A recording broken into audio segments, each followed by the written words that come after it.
Assalamualaikum warahmatullahi taala wabarakatuh. Alhamdulillahirabbil alamin. Shalatu wassalamu ala asyrofil anbiya wal mursalin sayyidina Muhammad wa ala alihi wa sahbihi ajmain. Amma ba'du. Yang terhormat kepada Bapak Rektor Universitas Nurul Jadid dan kepada Bapak Dekan yang terhormat Dr. Haji Ahmad Fawaid MTHI. Segala puji dan syukur serta nikmat yang diberikan oleh Allah Subhanahu wa taala, yang mana hari ini kita bisa melaksanakan acara terkait pelatihan penulisan karya tulis ilmiah. Baik, selanjutnya untuk mempersingkat waktu, saya persilahkan kepada Bapak Dekan untuk mengasih arahan atau sambutan terkait penulisan karya tulis ilmiah. Kami persilahkan kepada Bapak Dekan. Assalamualaikum warahmatullahi wabarakatuh. Warahmatullahi wabarakatuh. Bismillahirrahmanirrahim. Alhamdulillahirabbil alamin. Wassalatu wassalamu ala Rasulillah wala haula wala quwata illa billah. Ma ba'du.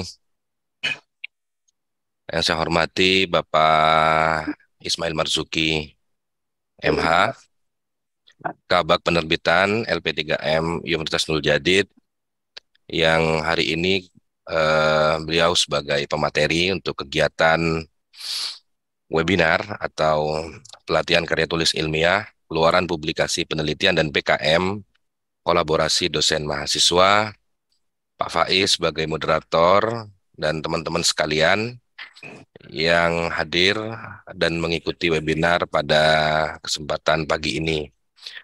Saya mengucapkan banyak terima kasih pada Pak Ismail dan peserta yang lain yang sudah meluangkan waktu untuk mengikuti kegiatan ini, dan Pak Ismail sudah meluangkan waktu untuk menjadi pemateri dalam kegiatan ini.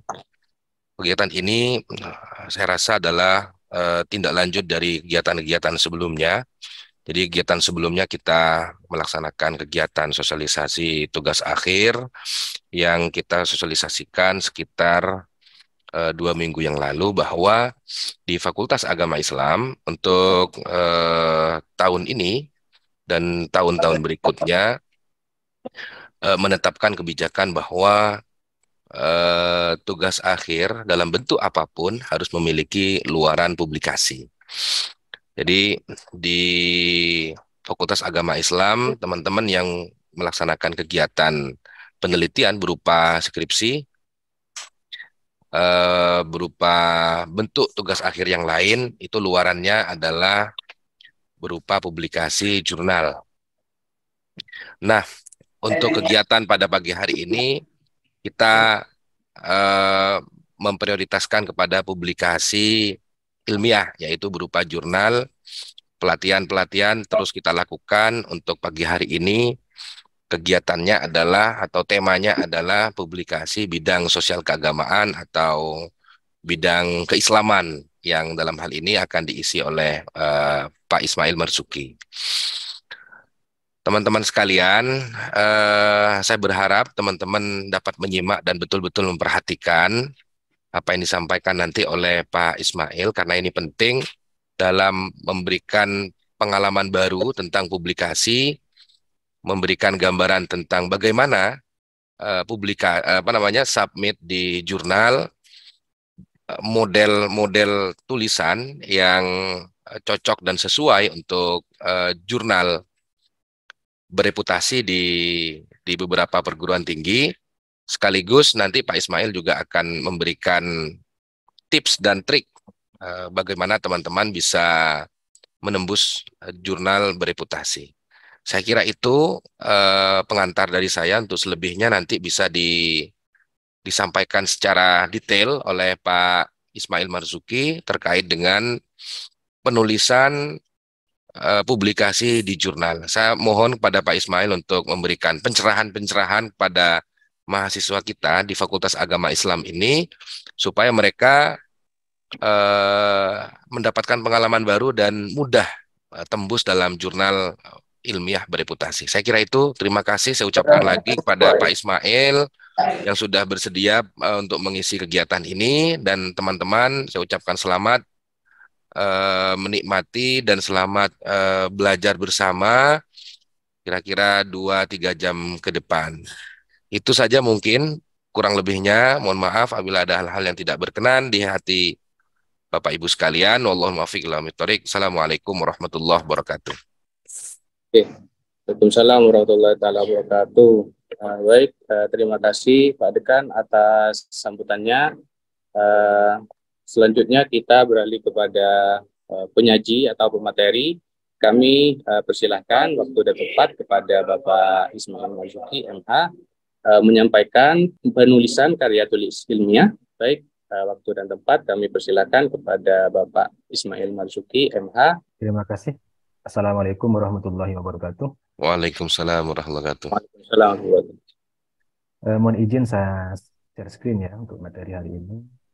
Sudah terlihat ya Oke. materi yang saya. Baik, teman-teman mahasiswa yang saya hormati.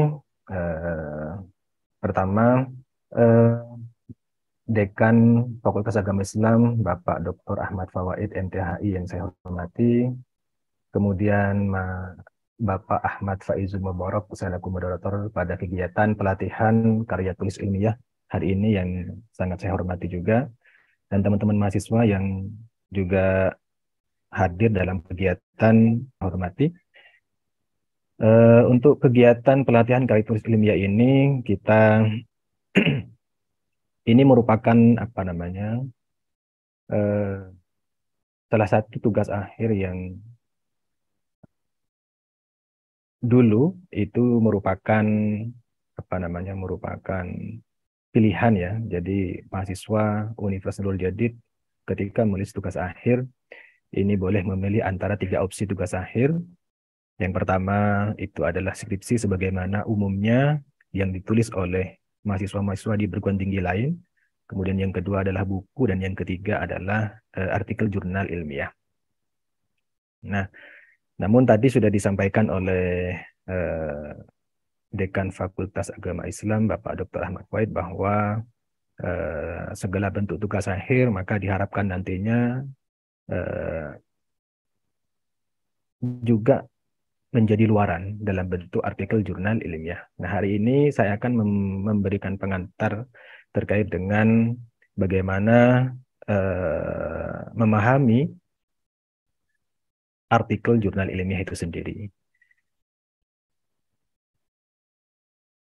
Baik teman-teman, ini kok nggak bisa ya saya. Bentar. Oh, nggak bisa pindah share ini Mas.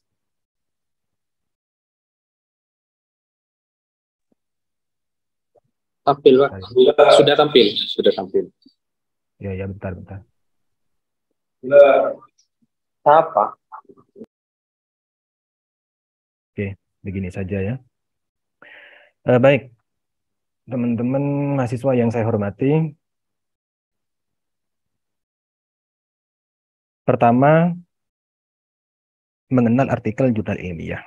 Nah, ada beberapa hal mendasar yang perlu kita ketahui tentang artikel jurnal ilmiah, yaitu kita penting untuk memahami yang pertama adalah gaya selingkung, kemudian yang kedua terkait dengan struktur penulisan karya ilmiah itu sendiri. Ada yang strukturnya itu mengikuti metode Imrod, ada yang struktur penulisan artikel jurnal itu yang non Imrod. Baik, kita kita mulai dari yang pertama tentang gaya selingkung. Apa sih gaya selingkung itu? Nah, gaya selingkung itu adalah tata tulis yang dibakukan oleh penerbit sebuah tulisan agar semua tulisan yang dimuat di penerbit itu memiliki kesamaan gaya atau style. Ini makna gaya selingkung. Jadi tentu gaya selingkung dari masing-masing penerbit jurnal ini berbeda satu sama lain. Ya, jadi tidak tidak baku. Ada yang kurang lengkap, ada yang sangat lengkap menyebutkan identitas dari awal sampai kemudian berapa jumlah referensi yang harus dicantumkan dalam tulisan itu. kemudian metodenya harus seperti apa dan seterusnya. Jadi ada yang sangat lengkap seperti itu. Ada yang juga tidak kurang lengkap begitu. Nah, sementara ada perbedaan sedikit tentang gaya selingkung dengan template. Kalau template itu adalah sumber baku dalam bentuk file, sudah dalam bentuk file untuk memudahkan penulis memenuhi gaya selingkung yang disyaratkan. Jadi template itu adalah filenya, sementara gaya selingkung itu adalah isi dari template itu, isi yang ditentukan oleh penerbit jurnal yang ada di dalam jurnal itu. Bagaimana, apa saja poin penting gaya selingkung yang harus kita pahami? Yang pertama adalah kita selaku penulis ini sangat dianjurkan untuk tidak mengubah bentuk huruf. Ada yang bentuk hurufnya misalkan Times New Roman, ada yang Garamond, ada yang macam-macam, dan jarak spasi. Jadi misalkan jarak spasinya yang diminta adalah 1,15, jangan kalian kemudian ubah 1,5 atau malah 2, karena itu akan tidak sesuai dengan gaya selingkung ataupun template yang diminta oleh pengelola jurnal. Kemudian yang kedua, jika hendak membuat penekanan makna, maka gunakan italic, jadi bukan underline. Jadi diharapkan teman-teman sekali lagi untuk tidak menggunakan garis bawah atau underline ketika akan membuat penekanan, atau ada istilah-istilah asing yang kemudian itu menjadi penting di dalam tulisan teman-teman. Jadi yang sebaiknya kita gunakan adalah italic. Itu yang poin penting dari gaya selingkung ya. Kemudian bagaimana cara kita mencari template? Lah, template jurnal itu biasanya ada di sebelah kanan pada home jurnal. Nah, mungkin teman-teman di sini masih masih belum familiar tentang bagaimana sih cara kita itu mencari jurnal. Saya tunjukkan dulu ya caranya. Sebentar saya buka dulu. Nah,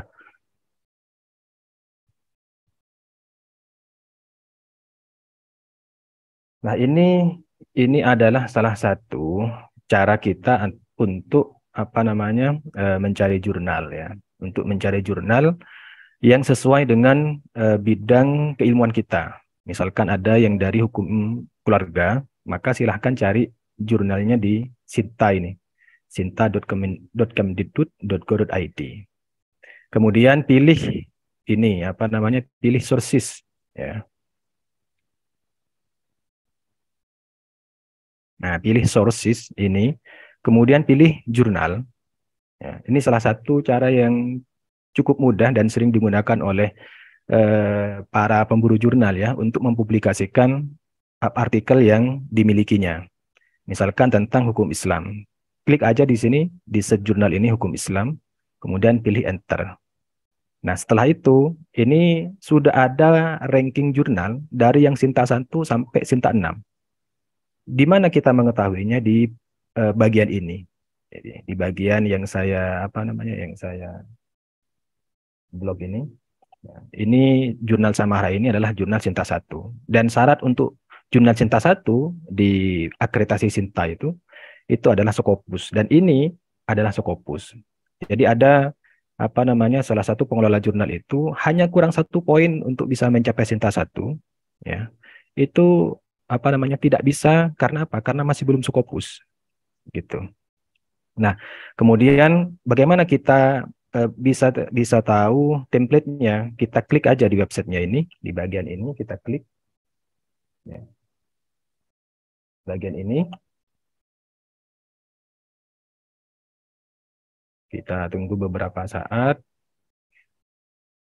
Nah, ini adalah jurnal Samarah. Misalkan kita ingin mempublikasikan artikel tentang hukum keluarga dan hukum Islam di jurnal Samarah ini, maka kemudian kita lihat template-nya ada di sebelah kanan, ada di sini teman-teman ya, ada di artikel ya, ada di artikel template. Nah, di sini umumnya ada di sini. Kalau teman-teman tidak menemukan template di sini, maka biasanya ada di bagian-bagian pinggir di sini juga ya template-nya. Yang penting ada author guideline di situ, biasanya di dalamnya memuat tentang template. Nah, baik. Kemudian saya lanjut ke materi yang yang tadi sudah saya share. Terkait dengan contoh template, ini beragam ya. Contoh template itu beragam. Ini salah satu contohnya adalah template pada jurnal Islamika di UIN Syarif Hidayatullah. Di situ ditulis bahwa untuk judul ini menggunakan font Kozuka. Ya, Kozuka Mincho Pro ya. Dengan ukurannya 12, ditebalkan di bold, kemudian ditulis kapital. Dan tidak lebih dari 12 kata. Jadi rata-rata untuk penulisan judul itu memang ada yang membatasi 10 kata, ada yang membatasi 14 kata, ada yang membatasi 16 kata. Tapi rata-rata yang paling paling banyak ditoleransi itu adalah 16 kata. Lebih dari 16 kata itu sangat tidak dianjurkan. Nanti kita akan belajar tentang bagaimana cara kita merumuskan judul dalam sebuah artikel kita. Jadi judul dalam penulisan artikel jurnal itu tidak sama dengan penulisan judul dalam dalam skripsi ya, dalam skripsi. Jadi dibuat semenarik mungkin agar pembaca terhadap artikel kita itu bisa tertarik untuk membaca secara keseluruhan apa yang sudah kita tulis dan kita publikasikan pada artikel itu. Ini hal yang hal yang mendasar yang perlu kita ketahui. Pertama tentang gaya selingkung dan perbedaannya dengan template. Ya, jadi kalau dalam gaya selingkung jangan sekali-kali teman-teman berusaha untuk mengubah bentuk kata dan spasinya, kemudian gunakan italik untuk penekanan makna atau kata-kata asing. Kemudian terkait dengan template, itu adalah file yang disediakan oleh pengelola jurnal untuk memudahkan penulis menyesuaikan tulisannya itu dengan gaya selingkung yang sudah ditentukan oleh pengelola jurnal itu. Ya, dan tentu template ini berbeda-beda. Kalau yang kedua yang jurispruden ini, Jurnal Fakultas Hukum Universitas Islam Malang, nah, ini font yang digunakan adalah Times New Roman 12, kemudian di bold ya.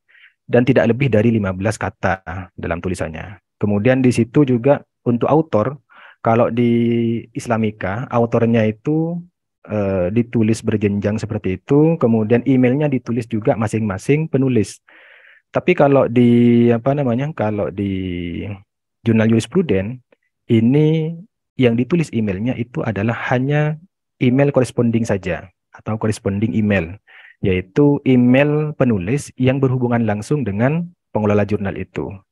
Apakah penulis pertama, kedua, ketiga, dan seterusnya. Jadi yang yang dicantumkan itu adalah email yang berhubungan langsung dengan si pengelola jurnal. Jadi ini penting untuk diperhatikan oleh teman-teman. Jadi terkadang pengelola jurnal itu di template-nya itu meminta penulis untuk mencantumkan email masing-masing penulis, tetapi juga ada yang hanya meminta mencantumkan satu email saja, yaitu email corresponding. Kemudian tadi yang ketiga terkait dengan struktur tulisan dengan metode imrod dan non-imrod. Jadi teman-teman, imrod itu adalah kepanjangan atau singkatan ya. Dari I-nya itu adalah introduction, kemudian M-nya itu adalah method, R-nya itu adalah result, dan D-nya itu adalah discussion. Jadi introduction, method, result, and discussion. Nah, introduction itu adalah latar belakang kalau dalam skripsi. Kalau dalam artikel jurnal itu biasanya banyak digunakan kata pendahuluan. Isinya sebenarnya sama. Cuma kalau di skripsi itu kan teman-teman bisa menulis latar belakang itu sampai 10 halaman, ya kan? Sampai 10 halaman dan berpuluh-puluh paragraf. Tapi kalau di artikel jurnal ini usahakan teman-teman langsung kepada poin apa yang akan dibahas. Ya, di dalam introduction itu, di dalam pendahuluan itu, teman-teman bisa langsung kemudian menyampaikan permasalahan yang akan dikaji di dalam penelitian itu apa. Tentu ada banyak ada banyak hal yang harus ada di dalam introduction, sehingga nanti diharapkan bahwa penelitian yang teman-teman lakukan itu adalah penelitian yang memiliki novelty atau kebaruan yang tidak sama dengan penelitian-penelitian yang lain. Kemudian metode itu berbicara tentang metode apa yang digunakan untuk memecahkan persoalan yang ada di dalam pendahuluan itu. Nah, kemudian selanjutnya adalah result. Result itu hasil. Kemudian discussion. Discussion itu adalah pembahasan. Jadi beda antara result dengan pembahasan. Cuma apa bedanya? Kalau result atau hasil itu berarti menyampaikan data yang teman-teman peroleh dari penelitian itu apa.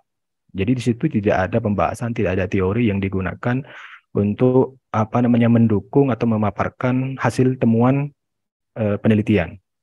Ya, kalau di discussion, nah itu di situ teman-teman kemudian mendiskusikan temuan itu dengan teori-teori yang sudah dinilai relevan atau mendukung terhadap penelitian kalian. Nah, ini struktur artikel jurnal dengan metode Imrod itu antara lain mencangkup 7 poin ini. Ya. Yang pertama itu adalah judul dan abstrak. Ya. Kemudian yang kedua itu adalah pendahuluan atau introduction. Kemudian yang ketiga adalah metode. Yang keempat itu adalah hasil. Yang kelima pembahasan. Yang keenam kemudian kesimpulan. Dan yang ketujuh adalah daftar pustaka. Nah, biasanya di dalam banyak jurnal itu hasil dan pembahasan ini dijadikan sebagai satu kesatuan atau satu poin, ya kan. Jadi hasil dan pembahasan atau result and discussion gitu. Jadi poin 4, 5 ini biasanya digabung ya. Sehingga apa? Sehingga data itu ditampilkan di situ kemudian langsung dikaji dengan teori atau konsep atau paradigma yang digunakan untuk mendukung temuannya itu. Jadi struktur Imrod itu ya seperti ini. Jadi kalau non-Imrod berarti biasanya kalau non-Imrod itu struktur penulisan non-Imrod itu tanpa nomor 3. Tetapi nomor 3 ini diinkludkan atau dimasukkan di dalam pendahuluan. Ya, biasanya di bagian paragraf-paragraf terakhir di dalam pendahuluan. Bahwa penelitian ini menggunakan metode apa dan seterusnya. Contohnya seperti ini contohnya. Contohnya penelitian salah seorang peneliti dari Fakultas Syariah Institut Agama Islam Negeri Madura, namanya Husin dan Muhammad Faizi, meneliti tentang legalisasi perjanjian pranikah Pandaba dalam perspektif hukum Islam. Studi kasusnya di Bakyong ini. Nah, ini struktur penulisannya ini non-Imrod. Ya, tidak mengikuti ada introduction, kemudian method, result dan discussion itu. Tapi non-Imrod itu berarti metode yang digunakan dalam penelitian itu ini biasanya diinkludkan dalam poin introduction ini. Biasanya di bagian akhir. Ini contohnya metode yang digunakan di sini. Nah, ini. Ya. Nah, ini. The approach used in this research was qualitative normative with the type of case study research. Jadi pendekatan yang digunakan dalam penelitian ini adalah pendekatan kualitatif normatif ya, dengan tipe studi kasus ya, dan seterusnya. Interview digunakan juga untuk menemukan dan semacamnya gitu kan. Jadi baru kemudian langsung result and discussion. Jadi kebanyakan jurnal-jurnal studi keislaman ketika saya searching beberapa waktu yang lalu itu memang kebanyakan non-Imrod ya. Jadi untuk mengetahui di mana petunjuk tentang Imrod dan non-Imrod itu, teman-teman bisa dengan mudah mencarinya langsung ke template-nya saja. Ya, langsung ke template-nya. Begitu.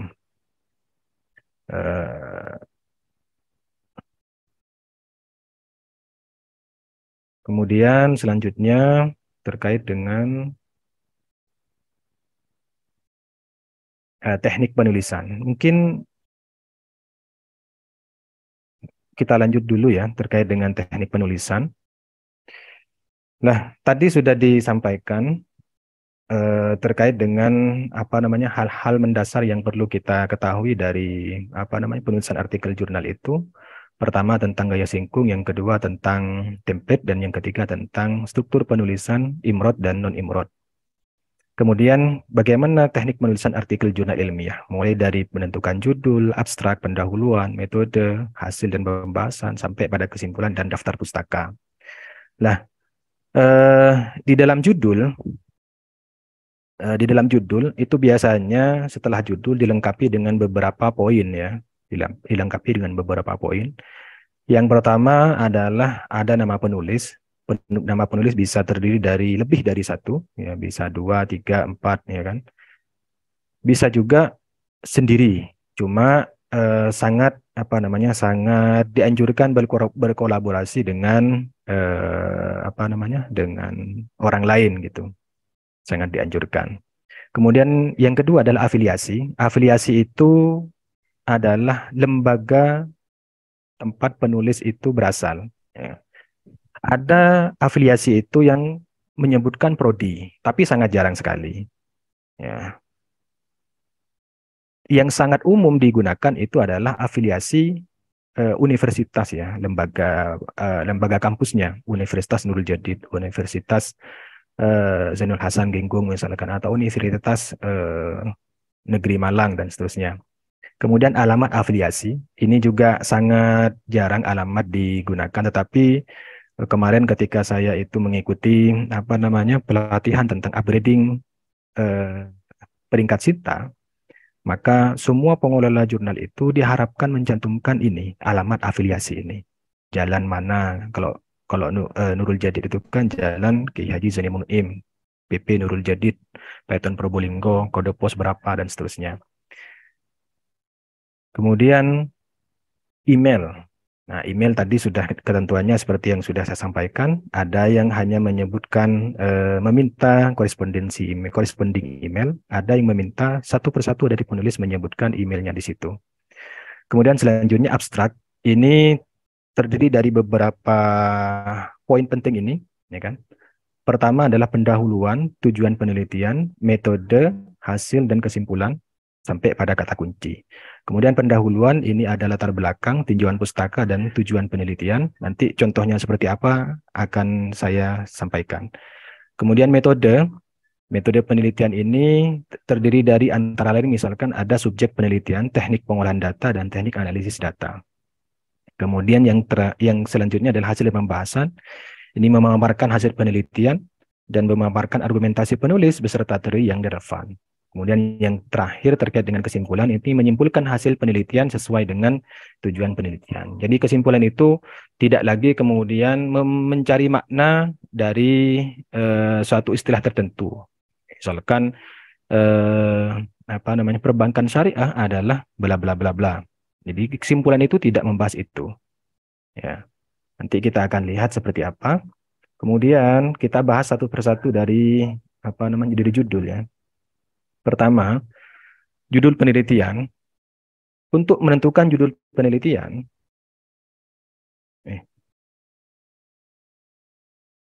ini ya, mana sudah.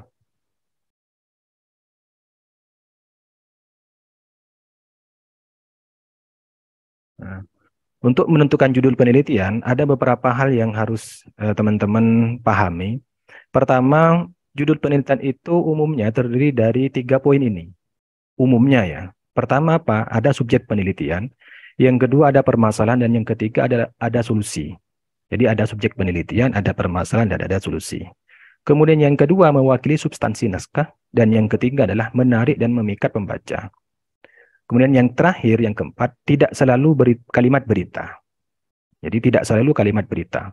Contohnya ini, penggunaan teknologi reproduksi bantu atau assistive reproduction technology dan implikasinya terhadap kesehatan reproduksi dalam pandangan Islam. Jadi judul itu umumnya terdiri subjek penelitian. Apa subjek penelitiannya? Subjek penelitiannya adalah kesehatan reproduksi. Permasalahannya apa? Permasalahannya adalah dampak penggunaan teknologi reproduksi bantu. Kemudian solusinya apa? Adalah pandangan Islam. Bagaimana Islam memandang penggunaan teknologi reproduksi bantu itu terhadap kesehatan reproduksi. Jadi ini judul yang berisi tentang kalimat berita biasanya ini. Selalu yang berisi kalimat berita. Ya. Kemudian ini juga judul yang lain. Jadi teman-teman di poin keempat ini kan tidak selalu kalimat berita. Contohnya ini, Islamic versus conventional monetary transmission, which one is better affecting exchange rate? Jadi kalau diartikan itu kira-kira transmisi moneter Islam versus konvensional. Mana yang lebih baik mempengaruhi nilai tukar? Nah, kira-kira begitu. Jadi ada menggunakan tanda tanya itu boleh gitu dalam penulisan artikel jurnal. Ya. Cuma umumnya judul itu terdiri dari kalimat berita dan memuat tiga hal itu, subjek penelitian, kemudian permasalahan dan solusi. Gitu. Apa hal-hal yang harus dihindari dalam penulisan judul? Pertama adalah subjek yang terlalu spesifik dan terlalu luas. Kemudian yang kedua, judul yang terlalu panjang dan singkatan yang tidak jelas. Jadi hindari singkatan-singkatan, penulisan singkatan dalam judul. Contohnya ini, misalkan judul yang terlalu spesifik dan terlalu luas atau terlalu panjang. Pengaruh gaya kepemimpinan transformasional, kepuasan kerja, dan motivasi terhadap kinerja pegawai Bank NTB Syariah pada kantor cabang Bima. Ini contohnya. Jadi sampai disebutkan kantor cabangnya di mana gitu kan. Bahkan ada beberapa judul penelitian itu yang sampai ini di pendidikan tapi ya, yang sampai menyebutkan kelas dan materi yang digunakan dalam dalam penelitian itu apa gitu. Jadi sampai menyebutkan materi macam-macam gitu. Contohnya ini contohnya. Pengaruh model pembelajaran berbasis masalah terhadap hasil belajar IPA biologi siswa kelas XB SMA Negeri 1 Tumpang Kabupaten Malang pada materi sistem pencernaan. Wah, ini kan sangat panjang gitu kan. Dan ini bisa kita bisa kita modifikasi sedikit, misalkan diubah menjadi lebih pendek gitu kan. Ini sudah berapa kata ini? 1 2 3 4 5 6 7 8 9 10 11 12 13 14 15 16 17 18 sampai 18 kata. Misalkan kita ubah gaya kepemimpinan transformasional dan pengaruhnya terhadap kualitas kerja pegawai Bank NTB Syariah. Misalkan begitu. Dan sangat dianjurkan untuk tidak membuat singkatan-singkatan yang tidak dipahami oleh yang sulit dipahami oleh pembaca. Contohnya judulnya seperti ini. Manajemen likuiditas, manajemen gap, dan manajemen valuta asing pada ALMA terhadap NPM pada Bank Mualaf Indonesia periode 2017 dan 2000 sampai 2020. Di samping terlalu panjang, kita juga sulit memahami apa itu gap, apa itu ALMA, dan apa itu NPM. Sehingga apa? Sehingga ketika akan mencari referensi terkait dengan terkait dengan singkatan di ALMA itu mungkin banyak yang tidak menyingkat, ya. Sehingga pemahamannya bisa bermacam-macam atau bisa berbeda-beda. Tapi bagi bagi penulis ini sangat mudah dipahami. Tapi bagi orang lain yang ingin membaca artikel ini menjadi tidak ingin akhirnya untuk membuka lebih jauh atau untuk membaca lebih jauh tentang artikel tersebut. Nah, bagaimana cara menentukan judul? Ada beberapa hal yang bisa kita lakukan untuk menentukan judul yang baik. Yang pertama tadi sudah disampaikan adalah kalimat berita berisi topik secara umum. Yang kedua, topik umum yang diikuti oleh subtopik. Kemudian yang ketiga, menginformasikan metode yang digunakan. Dan yang keempat adalah menggunakan kalimat tanya. Contohnya ini, kalimat berita berisi topik secara umum. Contoh, literasi politik komunitas Samin di Bojonegoro dalam pemilu perspektif fikih siasah. Jadi artikel ini berbicara tentang bagaimana komunitas Samin itu di Bojonegoro ini melek politik ya, ditinjau dalam perspektif fikih siasah. Atau topik umum yang diikuti oleh subtopik. Contohnya adalah persaksian talak. Titik 2 di situ. Bisa titik 2, kadang-kadang juga ada yang pakai kurung buka gitu. Perspektif ulama Sunni dan Syiah Imamiyah.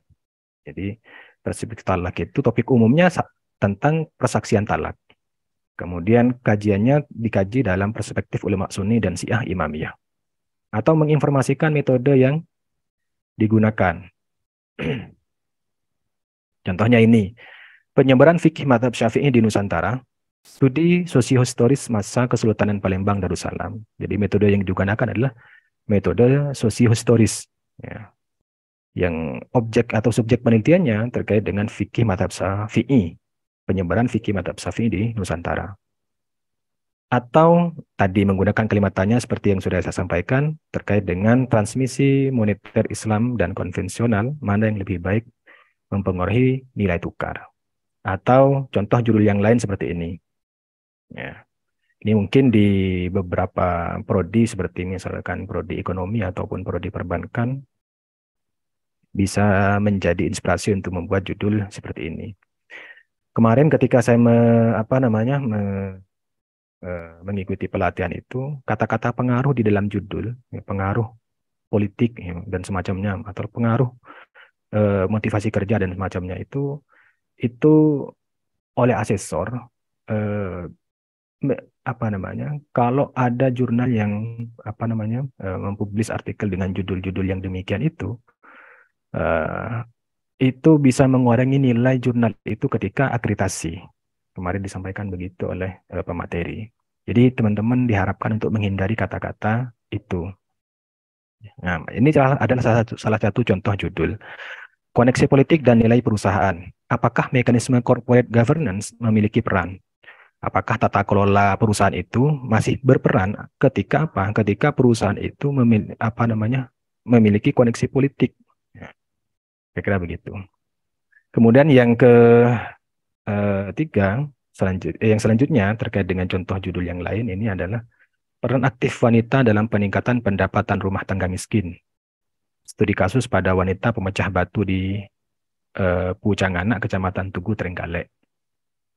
Jadi ini salah satu contoh kasus, contoh judul ya, artikel jurnal. Jadi contoh judul cara menentukan judul itu tadi sudah disampaikan. Ada beberapa poin. Yang pertama bisa berbentuk kalimat berita, bisa berbentuk topik umum yang diikuti dengan subtopik. Kemudian bisa berbentuk ada kalimat tanya di belakang. Nah, kemudian selanjutnya abstrak. Ada beberapa poin penting yang teman-teman perlu ketahui ketika menulis abstrak, dan biasanya abstrak ini ditulis akhir setelah semua uraian dalam penelitian itu selesai. Jadi dengan teman-teman diharap jangan menulis abstrak dulu ketika menulis jurnal. Jadi abstrak ini adalah ditulis di akhir setelah semuanya selesai ditulis. Apa poin penting yang perlu diperhatikan dalam penulisan abstrak? Pertama adalah abstrak itu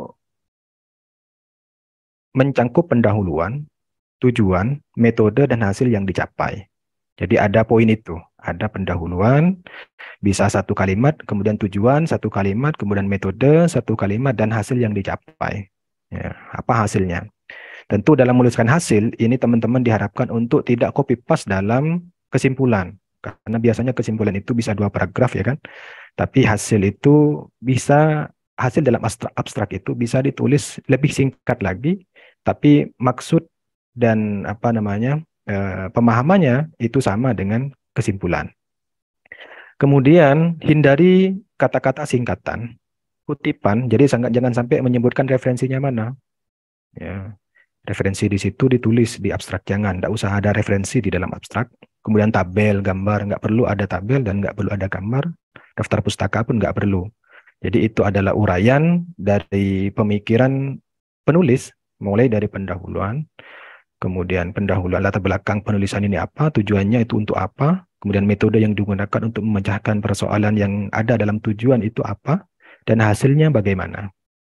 Kemudian yang ketiga, ditulis dalam 2 bahasa biasanya, yaitu bahasa Indonesia dan bahasa Inggris. Kecuali artikel yang berbahasa Arab ya. Kalau berbahasa Arab itu biasanya bahasa Arab dengan bahasa Inggris begitu. Kemudian selanjutnya panjang abstrak itu antara 100 sampai 250 kata. Nah, ini teman-teman perlu diperhatikan ketika akan mensubmit artikel jurnal, abstraknya itu diperhatikan. Karena OJS atau Online Journal System itu ada yang membatasi sampai hanya 150 kata. Jadi kalau teman-teman lebih satu kata saja, itu biasanya tidak akan bisa lanjut pada tahap berikutnya ketika akan submit artikel. Gitu. Jadi harus dikurangi beberapa gitu. Cuma rata-rata ketentuan penulis abstrak itu antara 100 kata sampai 250 kata. Jadi jangan sampai lebih dari 250 kata. Kemudian selanjutnya adalah kata kunci. Kata kunci itu tidak lebih dari 5 kata atau frase. 5 kata atau frase, tidak lebih dari itu. Ini contohnya. Nah, contoh tadi abstrak itu kan pertama ada pendahuluan ya, ada pendahuluan atau latar belakang. Nah, di sini disebutkan the pre-marriage Pandaba legalization is in Bakiong village, Hulu Sumenep, ya, gitu kan. Terus sampai pada the marriage ceremony procession itu adalah pengantar. Jadi bahwa legalisasi perjanjian pranikah Pandaba ini di Bakiong itu adalah prosesi yang digunakan untuk menghindari anak-anak ya, dari apa namanya segala macam mara bahaya ya kan dalam hidupnya yang biasanya dilakukan sebelum prosesi pernikahan itu berlangsung. Kemudian tujuannya apa? Ini tujuannya di kalimat kedua. There are two objectives in this research. Ada 2 tujuan dalam penelitian ini. Apa yang pertama? To find out the procession of implementing the tradition, untuk mengetahui prosesi tradisi itu dilakukan itu seperti apa prosesnya, tahap-tahapannya bagaimana. Yang kedua, untuk mengetahui pandangan hukum Islam terhadap tradisi itu seperti apa gitu. Ini sudah 1 kalimat. Kemudian baru metode yang digunakan. Dari set use a normative qualitative approach dan seterusnya ini, ya kan. Data diolah dengan menggunakan data dikumpulkan dengan menggunakan interview tidak terstruktur, kemudian observasi non partisipan dan dokumentasi. Data dianalisis dengan deduction dan seterusnya. Kemudian di akhir sini the research result. Nah, hasilnya itu apa? Pertama, tadi kan tujuannya adalah untuk mengetahui proses. Berarti di sini hasilnya juga seperti itu, bahwa legalisasi perjanjian Pandaba itu ini memiliki beberapa tahapan, seperti apa penggunaan sesajen, misalkan rasolan, hotmail Quran dan semacamnya, ya kan. Kemudian yang kedua, bahwa bagaimana Islam memandang tradisi itu, bahwa pandangan Islam terhadap tradisi itu tidak ditemukan, not found any deviation, tidak ditemukan adanya penyimpangan-penyimpangan. Bahkan tradisi ini katanya kan ditemukan. Bahkan tradisi ini sangat dianjurkan, sunnah untuk dilakukan gitu. Karena apa? Because it was full of Islamic teaching. Ada penuh dengan ajaran-ajaran keislaman atau nilai-nilai keislaman. Seperti apa? Ada sedekah, kemudian ada doa bersama, dan semacamnya gitu. Jadi hasil itu dibuat lebih singkat lagi dari kesimpulan yang sudah dibuat oleh teman-teman. Ini contoh abstrak seperti itu. Jadi pertama memuat tentang pendahuluan atau latar belakangnya penelitian itu apa, kemudian tujuannya itu apa, kemudian yang ketiga adalah metode yang digunakan, dan yang terakhir adalah hasil dari penelitian itu. Ini contoh abstrak. Kemudian selanjutnya terkait dengan pendahuluan. Tadi sudah diketahui terkait dengan isi dari abstrak, kemudian selanjutnya terkait dengan isi dari pendahuluan. Isi dari pendahuluan itu pertama adalah 1-2 paragraf ini berisi tentang pengantar. Jadi dalam mengantarkan itu jangan terlalu jauh ya, tetapi juga terkait dengan isu penelitian yang hendak ditulis oleh kalian. Yang kedua adalah harus ada masalah. Apa masalahnya? Masalah itu berarti ada gap ya antara apa yang senyatanya dengan apa yang seharusnya. Nah, apa yang seharusnya dengan kenyataan itu berbeda gitu kan. Yang misalkan kalau dalam hukum itu dan undang-undang mengatakan seperti ini, tapi prakteknya berbeda. Contoh misalkan undang-undang itu mengatakan bahwa untuk dapat dilangsungkannya pernikahan, misalkan dalam hukum keluarga, itu usia mempelai laki-laki dan perempuan itu harus 19 tahun. Tetapi dalam prakteknya, ini kan banyak yang tidak sampai usia 19 tahun itu sudah menikah. Nah, ini kan berarti ada persoalan. Berarti kan terkait dengan efektivitas hukum itu sendiri di tengah-tengah masyarakat. Kemudian selanjutnya adalah ada justifikasi pernyataan. Ini bisa diperoleh dari studi pendahuluan. Apa namanya? Studi pendahuluan yang sudah dilakukan oleh teman-teman, misalkan di lapangan. Ini kalau penelitian lapangan ya. Berdasarkan hasil observasi, wawancara dengan beberapa orang, misalkan terkait misalkan teman-teman yang magang misalkan di beberapa kantor perbankan misalkan, atau di kantor hukum, atau di kantor mana sesuai dengan bidang studi teman-teman. Nah, ini bisa melakukan studi pendahuluan. Mungkin ada isu yang menarik untuk diteliti di tempat itu. Ya. Kemudian bisa juga diperoleh dari kasus atau jurnal atau penelitian yang relevan. Ya. Bisa dari kasus, jurnal atau penelitian yang relevan. Kemudian yang keempat, harus menunjukkan adanya orisinalitas penelitian. Ini biasanya didukung dengan temuan dari penelitian terdahulu yang relevan dengan penelitian kita, tetapi masih ada celah bagi kita untuk mengkaji itu lebih jauh, melengkapi penelitian-penelitian sebelumnya itu. Ya. Kemudian yang terakhir adalah tujuan penelitian. Ini isi dari pendahuluan kurang lebih seperti itu. Nah, contohnya ini. Sebentar, saya share screen lagi. Ini contohnya terkait dengan isi dari pendahuluan. Yang pertama tadi berisi pengantar ya kan, mengantar bahwa ini judulnya terkait dengan paradigma Pancasila terhadap pengaturan tindak pidana perzinahan dalam hukum pidana nasional. Jadi berkaitan dengan bagaimana Pancasila itu memandang pengaturan delik perzinahan itu di dalam peraturan hukum pidana. Nah, di dalam pendahuluan itu ada kata pengantar setidaknya 1 atau 2 paragraf. Misalkan di sini Indonesia merupakan negara yang majemuk, multietnis dan seterusnya. Tapi harus runtut ya teman-teman. Jangan sampai misalkan di sini berbicara tentang di sini misalkan bahkan di antara mereka tidak jarang bisa hidup dalam satu atap sebagai pasangan suami istri meski keduanya berasal dari latar belakang yang berbeda. Kemudian di sini bahas yang jauh, misalkan apa gitu kan, perzinahan langsung. Jadi apa namanya, perlu ada sistematika di dalam menulis itu. Jadi bisa biar runtut.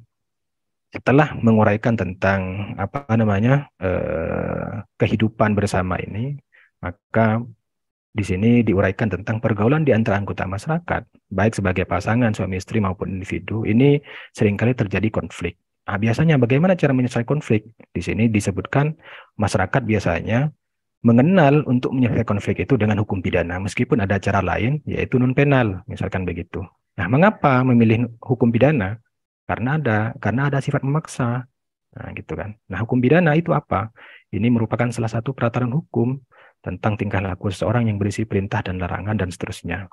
Bahkan di sini di dalam hukum pidana itu juga setiap bentuk kejahatan apapun itu berupa pencurian, penipuan, penganiayaan termasuk juga perzinahan dapat dilihat jenis sanksinya di dalam hukum pidana itu. Nah, karena di sini terkait dengan perzinahan, maka bagaimana kita itu bisa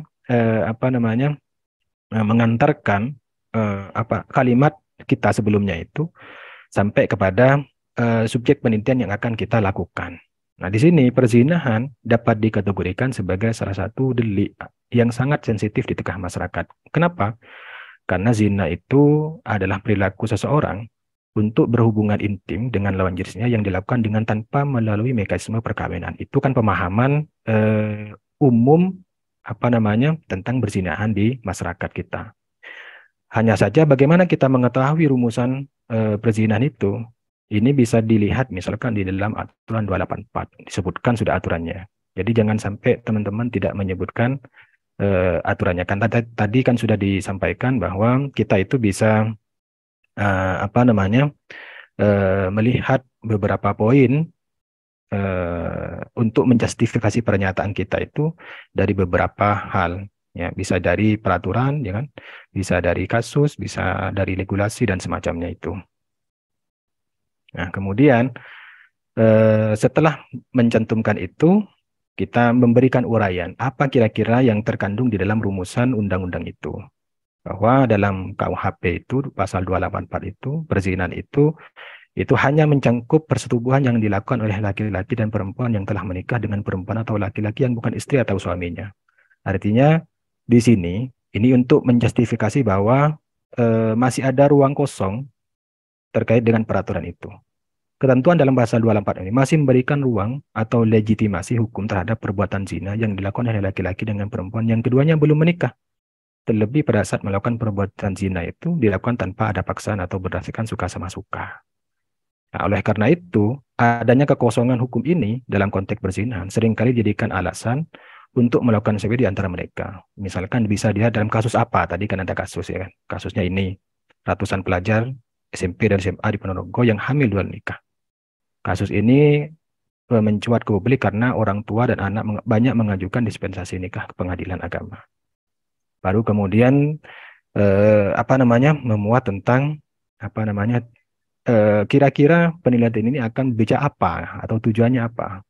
Maka berdasarkan kasus itu dan uraian yang sebelumnya itu, maka penting untuk memahami reformulasi delik perzinahan dan bagaimana Pancasila sebagai norma dasar memandang rumusan perzinahan itu dalam hukum pidana, khususnya dalam Undang-Undang Nomor 1 Tahun 2023. Ini KUHP yang baru ya. Kemudian, untuk lebih mendukung lagi terkait dengan orisinilitas penelitian kita itu, kita perlu menyebutkan beberapa penelitian yang sudah dilakukan oleh orang lain sebelumnya kita. Misalkan di sini saya menyebutkan penulis menemukan beberapa kajian tentang delik perzinahan. Apa judulnya? Pertama, sebutkan dulu namanya ya kan, atau judulnya, terserah. Yang penting teman-teman bisa mengformat tulisan itu enak untuk dibaca. Misalkan penelitian dengan judul kebijakan formulasi ketentuan pidana dalam delik kesusilaan yang berbasis nilai keadilan religius, ditulis oleh Adiansah Nurrahman dan temannya ini. Temuan dalam penelitian ini apa? Jadi ditulis temuannya apa gitu kan. Jadi setelah menuliskan judul, kemudian penulis, kemudian temuannya apa. Jangan lupa untuk memberikan referensinya atau rujukannya di mana. Tulis di sini. Nah, biasanya untuk penulisan referensi ini tergantung dari template jurnal itu di mana. Ada yang pakai innote, ada yang pakai footnote gitu. Nah, setidaknya teman-teman menyebutkan beberapa, jangan hanya satu ya. Di sini disebutkan ada 3 penelitian lainnya, politik hukum pidana, hasilnya apa gitu kan. Kemudian penelitian yang lain reformulasi tindak pidana perzinahan dalam sistem hukum pidana Indonesia. Penemuannya Fahrul Rizal, seperti apa temuannya. Baru kemudian teman-teman beri justifikasi bahwa berdasarkan beberapa kajian itu, masih belum ada kajian yang berusaha meninjau tentang pergeseran pengaturan tindak pidana perzinahan dalam hukum pidana Indonesia perspektif Pancasila. Tadi itu hanya ada di sini berbasis nilai keadilan religius. Ini kajiannya adalah tentang sila pertama ketuhanan. Kemudian yang kedua, reformulasi tindak pidana perzinahan dalam sistem hukum pidana Indonesia, ya kan, dan semacamnya. Jadi tidak ada paradigma yang digunakan oleh penulis sebelumnya itu yang menggunakan Pancasila untuk mengkaji tentang pergeseran pengaturan atau norma tentang tindak pidana perzinahan. Nah, seperti itu. Kemudian selanjutnya itu contoh pendahuluan ya. Kira-kira isinya adalah seperti itu. Jadi harus ada pengantar, kemudian ada masalah. Masalahnya apa? Tadi sudah saya sampaikan. Masalahnya adalah adanya kekosongan hukum dan itu kalau dibiarkan terkait dengan perzinahan maka akan menimbulkan problem di masyarakat. Kemudian ada justifikasi pernyataan, ada kasus tadi kan, kemudian ada undang-undang ya kan, ada jurnal kepiyunan ilmiah dan seterusnya. Tujuan tadi sudah saya sampaikan ada. Nah, kemudian selanjutnya terkait dengan metode penelitian, ya kan? Nah, ini biasanya berbeda antara metode penelitian yang digunakan oleh penelitian yang sifatnya pustaka dan penelitian yang sifatnya lapangan. Nah, umumnya penelitian pustaka itu memuat 4 hal ini. Nah, yang pertama adalah pendekatan dan jenis penelitian. Yang kedua adalah objek dan sumber data penelitian. Yang ketiga adalah teknik pengumpulan data seperti apa. Dan yang keempat adalah analisis data. Ini paling tidak yang harus teman-teman tulis di dalam metode penelitian dalam penulisan artikel jurnal teman-teman. Kalau penelitian pustaka. Dan biasanya antara bidang keilmuan yang satu dengan bidang keilmuan yang lain, ini istilah-istilah tentang jenis penelitian atau pendekatan penelitian ini berbeda. Kalau di dalam istilah hukum, ya kan, istilah hukum, pendekatan dan jenis penelitian itu, jenis penelitian dalam ilmu hukum itu ada dua. Yang pertama itu adalah jenis penelitian yuridis normatif, itu yang pertama. Yang kedua adalah jenis penelitian yuridis empiris. Nah, jenis penelitian yuridis normatif ini biasanya kajiannya pustaka, sementara jenis penelitian yuridis empiris itu adalah penelitian lapangan.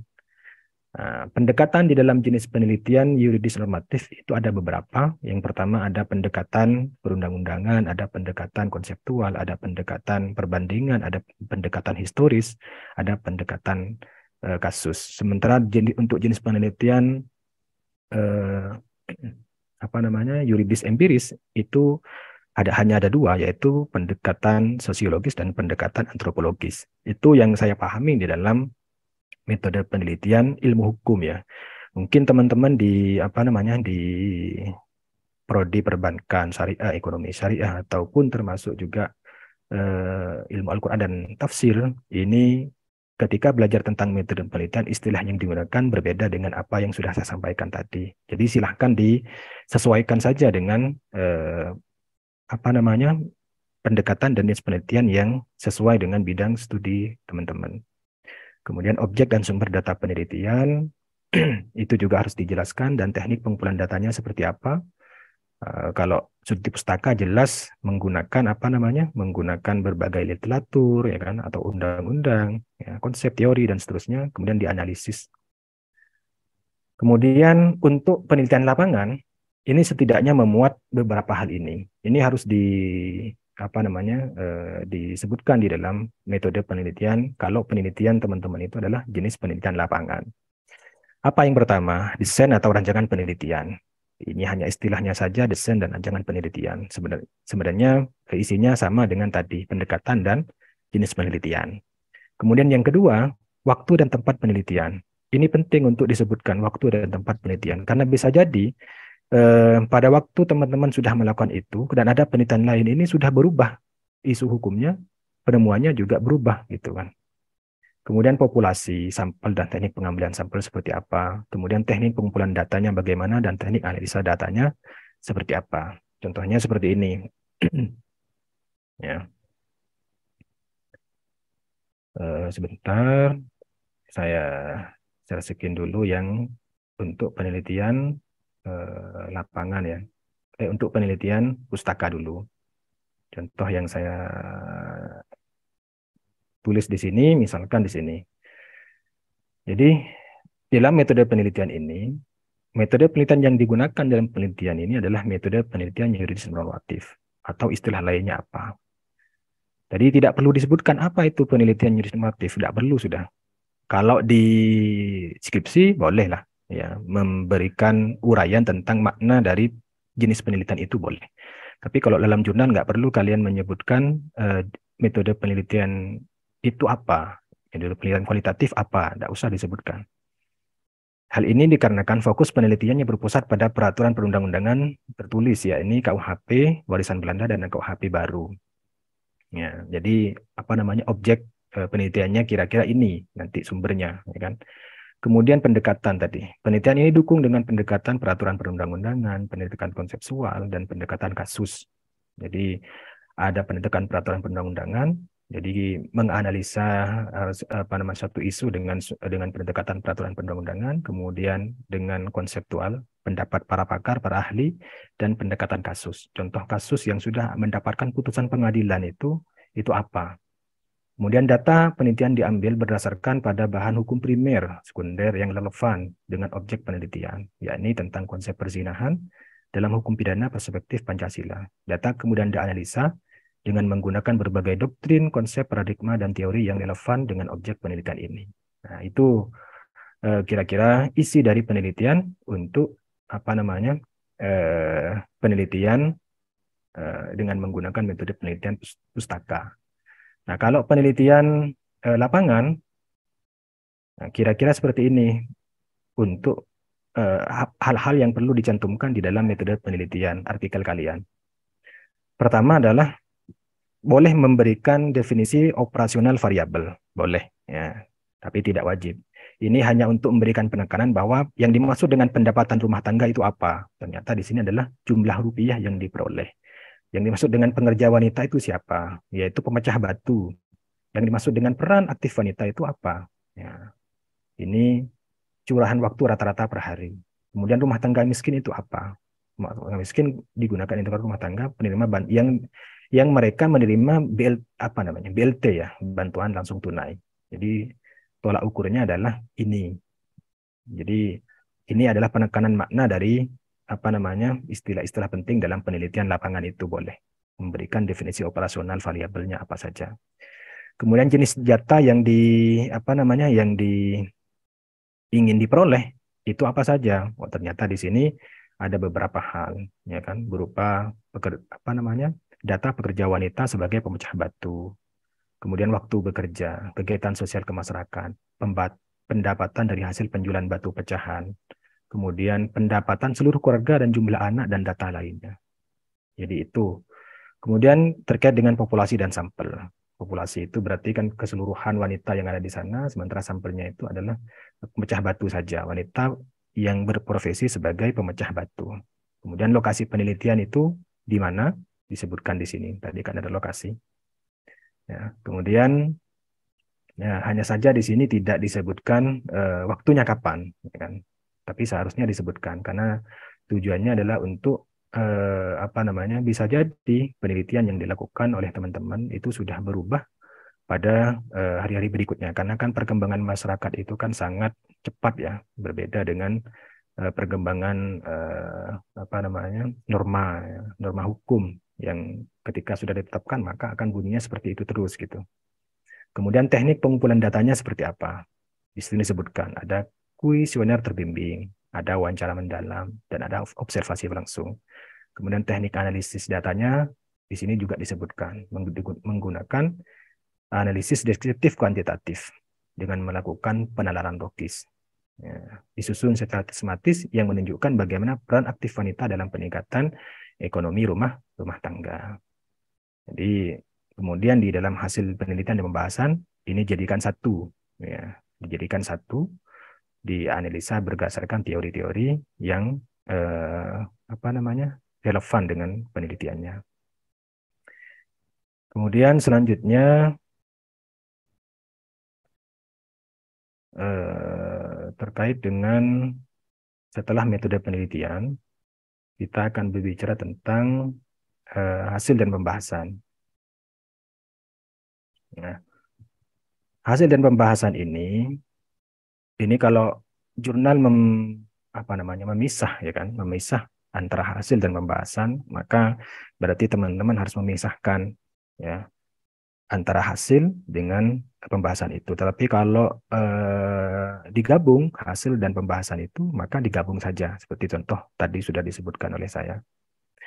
Kalau dipisah misalkan seperti ini, maka hasil penelitian itu isinya adalah data yang ditampilkan, baik berupa uraian, deskripsi, grafik, gambar, tabel, tanpa ada teori atau konsep yang yang ditulis oleh teman-teman di situ untuk mendukung data itu. Contohnya ini data saja ya. Jadi berdasarkan penelitian ya kan yang telah dilakukan oleh si penulis tentunya, berikut hasil pengujian instrumen penelitian. Ini kalau kuantitatif ya teman-teman. Uji statistiknya seperti apa? Berdasarkan perhitungan T statistik yang diperoleh dan semacamnya. Jadi di sini tidak ada teori yang ditulis oleh penulis untuk mendukung narasi ini, tabel ini, tidak ada. Jadi hanya memaparkan hasilnya saja. Ya, sementara untuk pembahasan Ini berisi tentang temuan pokok hasil penelitian yang dikaitkan dengan dan dibahas secara komprehensif dengan teori yang relevan. Contohnya ini. Nah, tadi kan terkait dengan pengaruh dana ZIS terhadap pertumbuhan ekonomi di Indonesia. Tadi ya, di sini. Nah, ya kan? Jadi terdapat pengaruh ZIS terhadap pertumbuhan ekonomi di Indonesia periode 2011 sampai 2015. Nah, maka bagaimana membahasnya? Di dalam pembahasan itu disebutkan begini. Nah, pengaruh dana ZIS terhadap pertumbuhan ekonomi di Indonesia. Hasil penelitian ini menunjukkan bahwa, jadi sudah tidak disebutkan lagi tabelnya sudah tidak dimasukkan lagi, tapi didukung dengan teori. Teori itu bisa diambil dari hasil penelitian orang lain. Contohnya seperti ini di bawah ini. Paragraf pertama memaparkan tentang tentang secara deskriptif ya, tentang bagaimana pengaruh positif dan signifikan terhadap pertumbuhan ekonomi dari dana ZIS itu. Kemudian hasil dari penelitian ini sesuai dengan penelitian yang pernah dilakukan oleh Sharia, menunjukkan bahwa peningkatan dana zakat memberikan kontribusi yang signifikan terhadap pertumbuhan ekonomi, dan seterusnya. Ya kan? Itu contoh terkait dengan hasil dan pembahasan. Jadi hasil kalau mau dipisah berarti hanya menyampaikan data saja tanpa ada dukungan teori atau konsep ya atau paradigma di dalamnya. Sementara kalau dalam pembahasan itu sudah ada itu. Ya, hasil itu hanya uraian sepintas saja, sedikit saja tanpa menyebutkan lagi tabel dan semacamnya, grafik dan semacamnya. Kemudian yang terakhir terkait dengan kesimpulan. Nah, dalam kesimpulan, ada beberapa komponen penting yang harus dipahami bahwa yang pertama, kesimpulan itu harus didasarkan kepada tujuan. Tadi kan tujuan misalkan terkait dengan perjanjian Pandaba Pranikah itu, kan ada dua kan, tujuannya. Maka kesimpulan itu harus menjawab dua hal itu. Harus merujuk pada temuan dalam pembahasan. Ya tentu, jangan sampai tidak merujuk kepada pembahasan, karena kalau tidak merujuk, ini bisa bisa fatal, bisa mengada-ngada. Kemudian jangan lupa menyampaikan rekomendasi atau saran. Ini sifatnya fakultatif ya, sifatnya boleh disampaikan sarannya, boleh juga tidak. Tetapi kalau template jurnal itu memerintahkan untuk menyampaikan rekomendasi saran atau implikasi, silahkan sampaikan saja. Ya, tapi kalau tidak meminta ya tidak perlu, hanya menyampaikan hasil dari kesimpulan, hasil dari penelitian itu saja. Nah, semua itu ini harus ditulis dalam alinea yang mengalir, tidak menggunakan bulleted atau numbering, jadi bulleted atau numbering, dan berisi temuan penelitian. Satu, misalkan berdasarkan paparan yang sudah disampaikan pada pembahasan itu, maka terdapat beberapa hasil penelitian sebagai berikut. Satu, apa, dua, apa. Tidak usah pakai seperti itu, tetapi dibuat senaratif mungkin dalam bentuk alinea yang mengalir. Bisa 1-2 paragraf. Contohnya ini. Tadi kesimpulan terkait dengan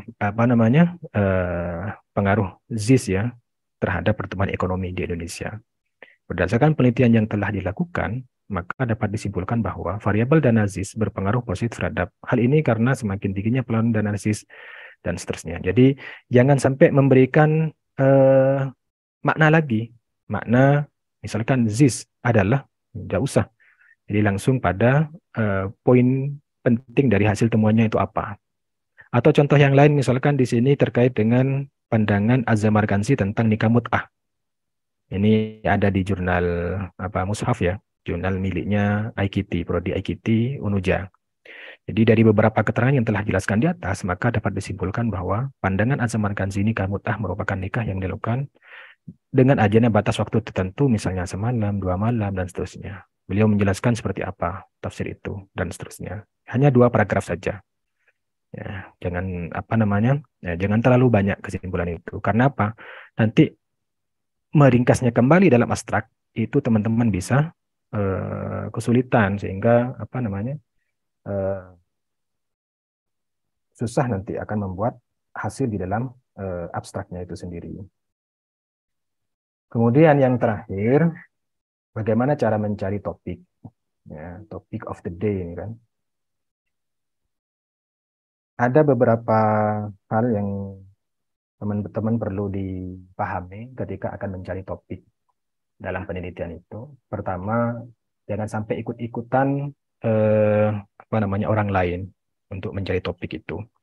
Tapi cari topik yang sesuai dengan passion, sesuai dengan keahlian dari teman-teman. Ya. Karena apa? Karena kalau tidak sesuai dengan keahlian, maka ketika akan menyusun itu bisa kewalahan. Akhirnya tidak bisa menikmati prosesnya dan bisa gagal, berganti-ganti judul pada akhirnya. Kemudian yang kedua, banyak membaca artikel yang sesuai dengan topik saudara. Banyak baca saja. Bagaimana cara kita eh, membaca artikel-artikel yang sesuai dengan passion kita? Teman-teman bisa mencarinya di banyak banyak website ya, di banyak jurnal misalkan, atau yang paling mudah itu adalah di Google Scholar. Ya. Contohnya, mungkin yang masih belum pernah buka Google Scholar, contohnya seperti ini. Klik aja di sini Google Scholar gitu kan. Kemudian setelah diklik, pilih yang paling atas ini. Nah, di sini misalkan kebutuhan teman-teman, misalkan terkait dengan investasi bagi prodi perbankan misalkan. Investasi, klik aja isunya apa. Banyak sudah di sini. Boleh kalian pilih sudah. Mana yang kira-kira artikel-artikel yang relevan dengan isu yang hendak kalian teliti. Boleh dicari. Kalau tadi misalkan isu yang diangkat tentang zina, misalkan hukum pidana, kan?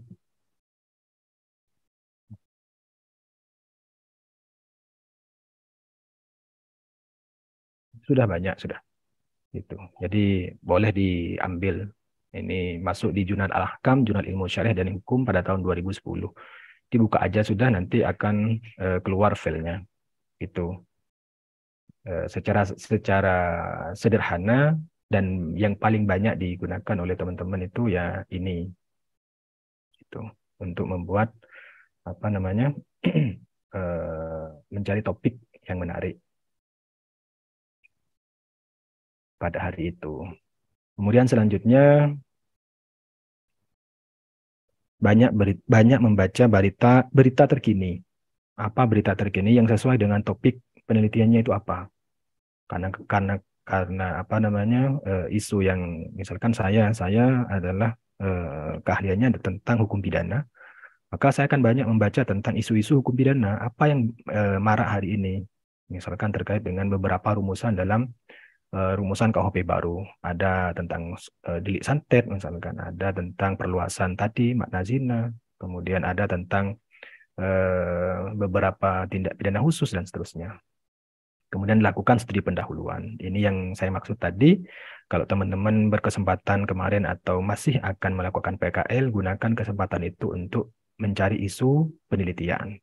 Ya, untuk mencari isu penelitian. Boleh dengan bertanya, dengan wawancara, atau dengan observasi pengamatan. Jadi itu akan lebih mudah bagi teman-teman untuk menyusun latar belakang nantinya. Kemudian pahami pokok masalah yang akan dikaji. Jadi jangan sampai dipahami. Misalkan dapat isu, ya, misalkan dapat isu penelitian. Karena kemarin itu ketika saya membimbing salah satu mahasiswa, dia kebetulan PKL-nya di Kejaksaan. Kemudian saya tanya, sudah dapat isu apa di sana? Ada Pak, isu tentang keadilan restoratif. Wah, itu mau dikaji apanya sama sampean? Ya itu Pak, saya bingung. Nah, jangan sampai seperti itu. Jadi kalau datang ke tempat PKL kemudian mendapatkan suatu isu tetapi tidak didalami masalahnya, maka juga akan bingung. Tapi harus dipahami dulu, ada apa dengan keadilan restoratif itu? Apakah penerapannya yang keliru atau bagaimana gitu kan? Sehingga apa? Sehingga nanti peneliti ini akan benar-benar bisa memahami masalah yang hendak dibahas, kemudian berusaha untuk mencari teori yang relevan atau yang pas, yang cocok dengan masalah itu untuk diselesaikan. Gitu.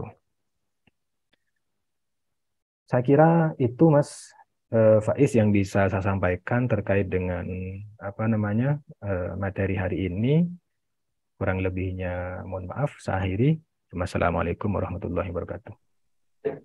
Baik, terima kasih. Waalaikumsalam warahmatullahi wabarakatuh. warahmatullahi wabarakatuh. Ini dibuka termin pertanyaan ya, Pak Ismail? Oh, Atau monggo, dia monggo. gimana? Ya, monggo, monggo, monggo. Oh ya.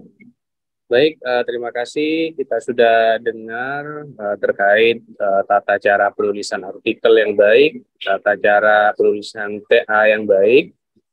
Lebih lanjutnya, lebih mendalamnya, kita buka dialog atau pertanyaan. Mungkin bagi teman-teman mahasiswa yang mau bertanya lebih lanjut, mau mendalami lebih lanjut terkait artikel tersebut. Bagaimana sekiranya bisa lebih bagus lagi gitu. Jadi kami buka 3 penanya mungkin ya. Pertama mungkin langsung nanti Bapak Ismail bisa merespon secara langsung pertanyaan tersebut. Halo, cek. Ya. Oke, siap. Baik, mungkin ada yang mau bertanya sekarang atau mendalami terkait artikel ini. Bagi teman-teman mahasiswa, dipersilakan.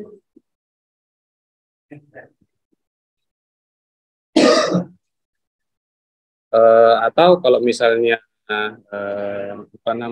secara langsung tidak memungkinkan, bisa ngechat atau melalui chat kami di Zoom ini.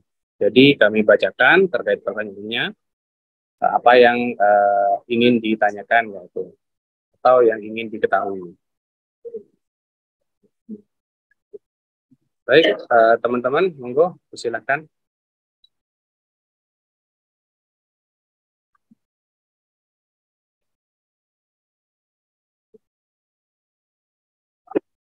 Mungkin tidak ada sama sekali, mungkin sudah cukup jelas Pak Ismail. Oh, ada satu. Ini ada penanya dari Mukni Labib. Assalamualaikum Bapak, terkait penerbitannya ada biaya tersendiri. Oh iya, mungkin langsung direspon Pak Ismail. Kami persilakan. Baik, Mas, siapa namanya?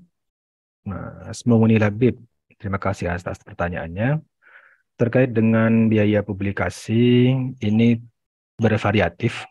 Ada yang free, ya, tapi juga ada yang berbayar. Cuma hari ini itu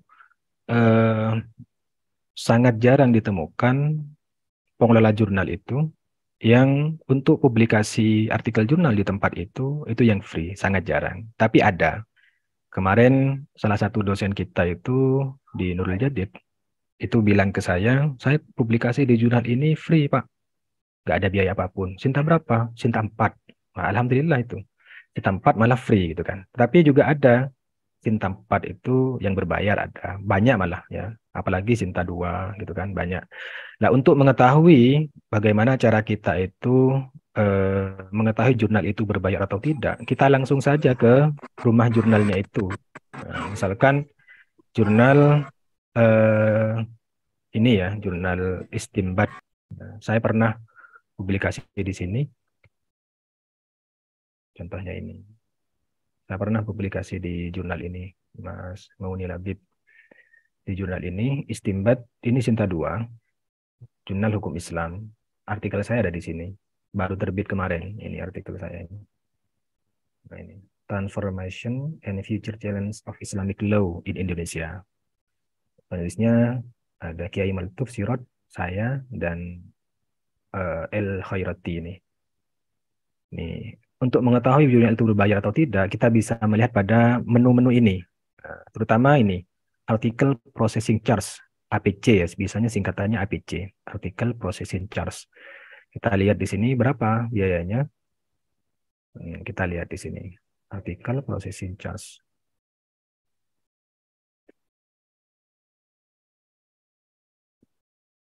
Nah, di sini, every article submit ini will not have any article processing charge. Jadi untuk submit saja, perhatikan ini ya, ini sangat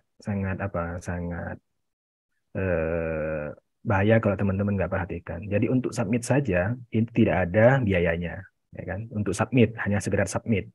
Tapi kalau untuk berbayar, kebetulan di sini semuanya itu via email ya. Jadi kesanggupan untuk membayar itu dikirim via email. Kemudian dokumen revisiannya itu juga dikirim via email. Apa yang saja yang perlu direvisi itu via email, ya kan? Jadi kita revisi, kita submit, kita upload di sini hasil revisiannya, dan kesanggupannya itu kesanggupan untuk membayar biaya publikasi itu juga ditandatangani bermaterai dan dikirim ke email. Ya, berapa biayanya? Saya kemarin itu biaya publikasi di sini itu 1,5 untuk Sinta 2 ya, 1,5 Al-Istinbat ini, Jurnal Hukum Islam ini. Boleh teman-teman nanti yang yang terkait dengan Al-Quran, misalkan IKT atau hukum Islam, hukum keluarga, untuk publikasi di sini. Kemudian jangan lupa setelah publikasi itu teman-teman untuk menghubungi pengelolanya. Caranya di about ini, pilih about kemudian kontak. Ya, nah, di kontak ini biasanya ada nomor HP dan pengelolanya. Nah, ini adalah pengelolanya, kemudian ini adalah kontaknya, atau via email. Nah, kalau nggak ada kontaknya boleh via email, tapi rata-rata sudah ada kontak personnya di sini. Begitu Mas Mauni untuk pertanyaannya. Jadi ada yang berbayar, ada yang tidak. Jadi beruntung kalau tidak berbayar, ya kan? Itu Mas Faiz. Oke, terima kasih. Mungkin dilanjut, ada ada chat selanjutnya itu terkait TA-nya mengambil jurnal, apakah saya harus membuat skripsi gitu, dari Mbak Anikoh Laili.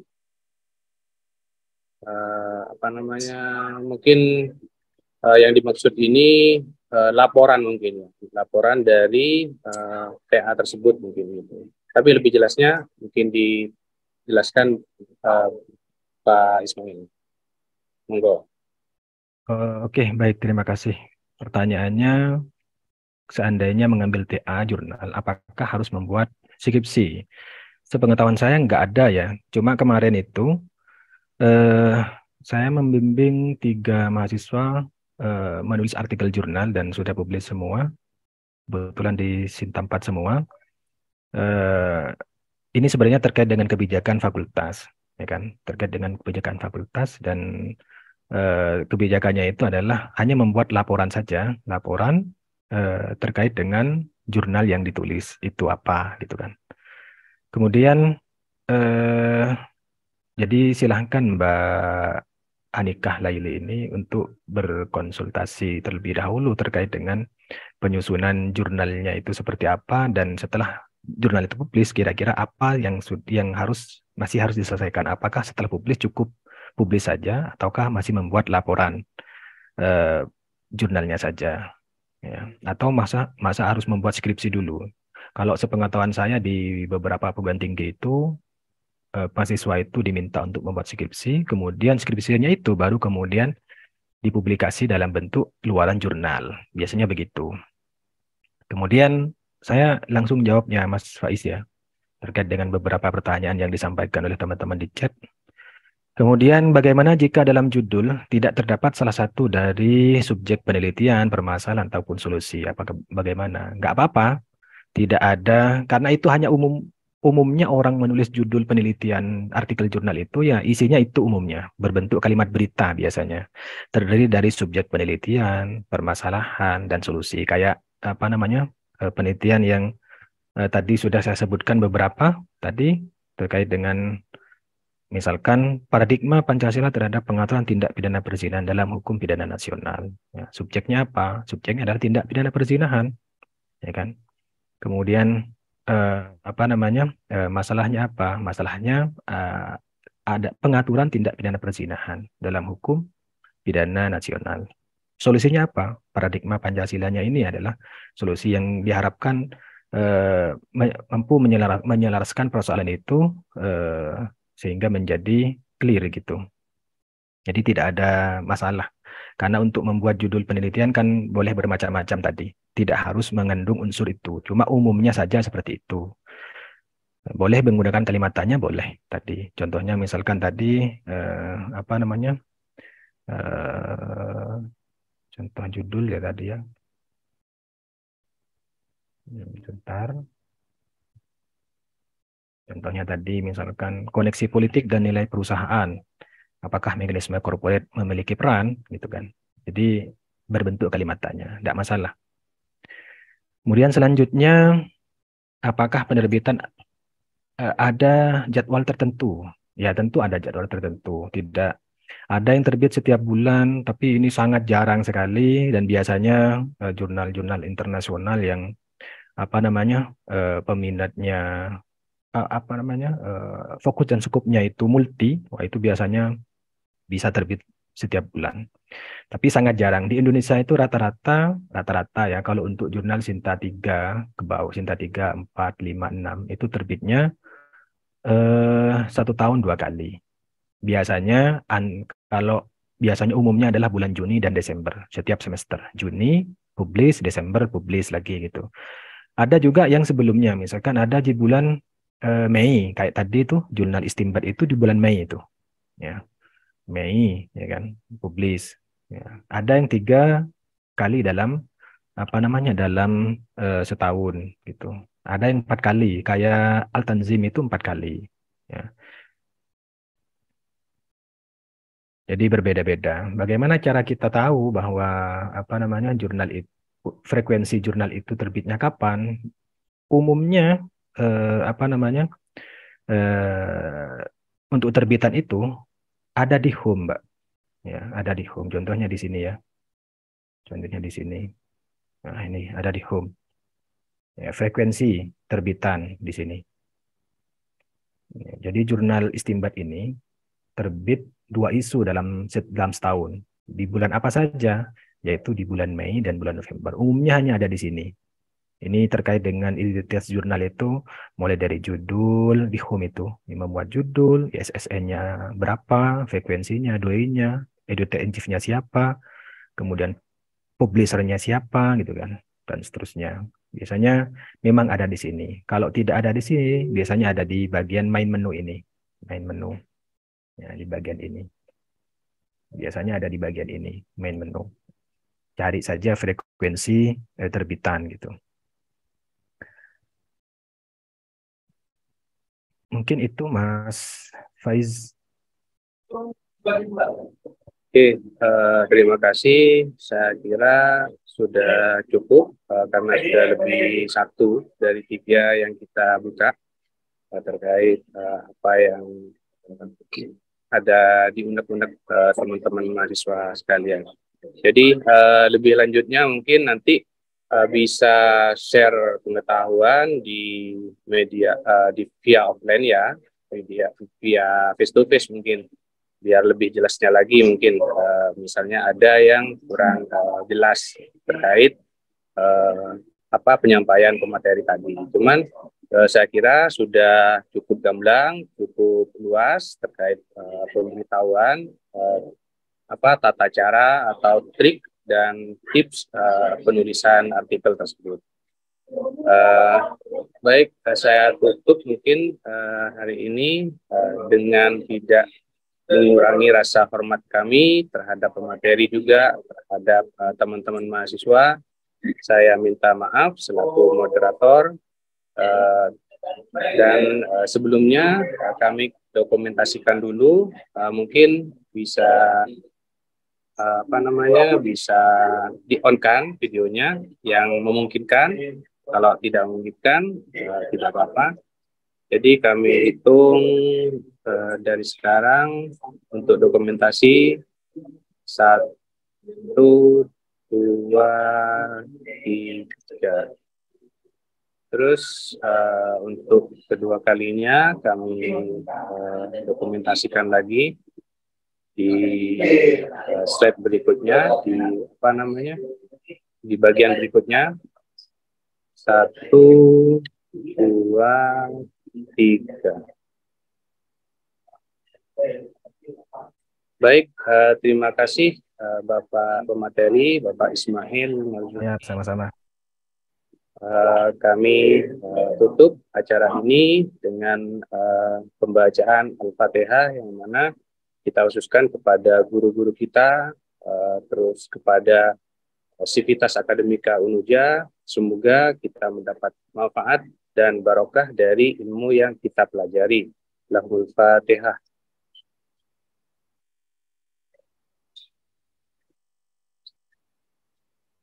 Baik, terima kasih. Sekian, mohon maaf. Wassalamualaikum warahmatullahi taala wabarakatuh. Waalaikumsalam warahmatullahi wabarakatuh. Terima kasih teman-teman dan Mas Faiz atas Baik, waktunya. Saya izin sama-sama. live ya. Ya.